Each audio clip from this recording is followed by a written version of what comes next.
টানা ৬ ম্যাচ হারের পর দুটি জয় পেয়ে প্লে-অফে স্বপ্ন দেখা শুরু করেছিল নোয়াখালী এক্সপ্রেস।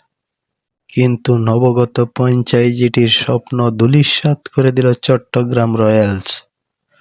বাংলাদেশ প্রিমিয়ার লিগের বিপিএল দিনের প্রথম ম্যাচে চট্টগ্রাম জিতেছে ৫ উইকেটে। তাতেই প্রথম দল হিসাবে বিপিএল থেকে ছিটকে গেল নোয়াখালী। ম্যাচের শুরুতে ব্যাট করতে নেমে ২০ ওভারে সবকটি উইকেট হারিয়ে মাত্র ১২৯ রান সংগ্রহ করে নোয়াখালী। জবাবে ১৮ বল ও ৫ উইকেট হাতে রেখে জয় নিশ্চিত করে চট্টগ্রাম। মামুলি টার্গেটে ব্যাট করতে নেমেও শুরুটা ভালো হয়নি চট্টগ্রামের। মাত্র ২৯ রানে ৪ উইকেট হারিয়ে ব্যাটিং বিপর্যয়ে পড়ে দল। তবে পঞ্চম উইকেটে চাপ সামলে নেন দলনেতা শেখ মেহেদী হাসান ও হাসান নেওয়াজ। দুজন মিলে গড়েন ৪০ রানের জুটি।